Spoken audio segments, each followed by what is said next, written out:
Datuk Haji Gulam minta tolong kita sudah buat aduan lama tahun dengan banyak kali, tapi rasa tak buat kerja lah. Kali ni minta tolong kasih.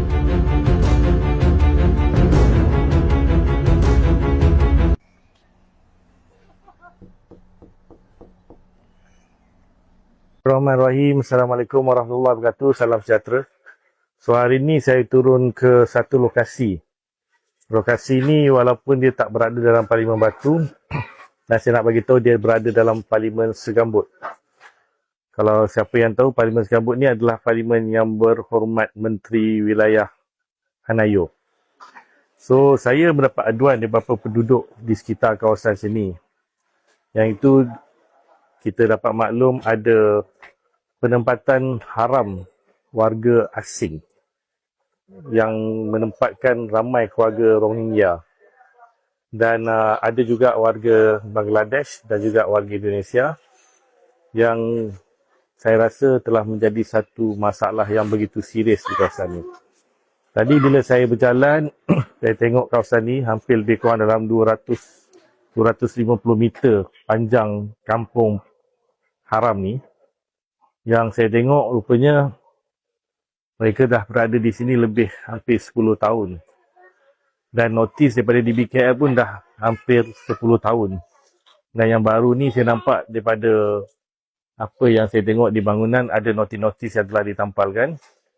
Tapi yang malangnya sehingga hari ini tiada tindakan diambil. Saya nak tanya dengan pihak penguat kuasa, sama sekali dengan Jabatan Immigration DBKL dan juga Kementerian Dalam Negeri. Bagaimana keadaan ini boleh berlarutan yang menjadikan satu masalah yang besar? Kalau kita tengok di kawasan ni, masyarakat Rohingya ni telah membiak. Dan apa yang berlaku di Kajang, sebenarnya saya nampak itu hanya sekelumit. Tapi kalau datang di lokasi ni, dia lagi teruk dan lagi severe.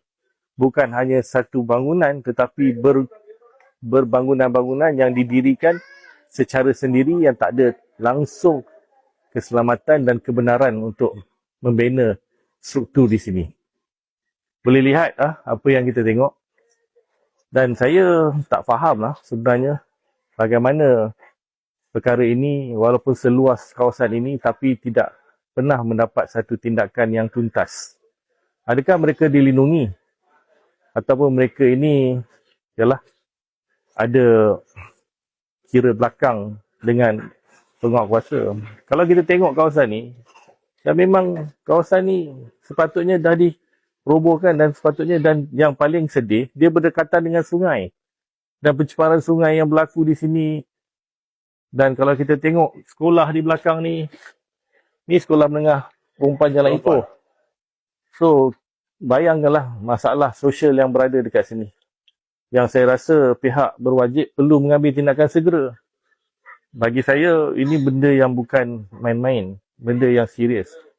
Di Batu, kita dah ada satu perkampungan Rohingya di Pasar Borong, Kuala Lumpur. Di Segambut ni, pun dah ada dah ni. Kawasan YB Menteri Hanayo sendiri yang sebenarnya apabila saya mendapat maklum daripada pengadu-pengadu ni, dah maklumkan kepada pejabat ahli parlimen pun. Saban tahun dah hantar maklumat dan aduan. Tapi masih lagi belum ada tindakan. Dan mereka ni makin lama makin membiak dan telah merosakkan sosial ataupun masalah yang ada di dalam kawasan sekitar di kejiranan sini. Tempat ni dijadikan seperti kilang haram, bengkel haram, stor haram. Dan saya pasti ada juga barang-barang yang dikatakan kategori barang-barang curi. Saya tengok bangkai-bangkai motor berapa banyak ada di sini. Adakah ini Malaysia? Adakah ini Malaysia yang sebenarnya yang kita nak? Saya kecewa dengan keadaan yang macam ni. Walaupun saya duduk di dalam Parlimen Batu, tapi saya terpaksa buat kerja sikit tambahan untuk YB Hanayo yang sibuk dengan tugasan sebagai menteri. Saya tolong bantukanlah kawasan dia. Dan saya rasa mungkin ni satu hari hitam lah bagi kita di Malaysia ni bila kita tengok ada benda-benda yang macam ni yang sedih lah saya rasa daripada segi penguatkuasaan dan juga tindakan yang diambil. Yang paling saya sedih orang Malaysia sendiri jual tanah.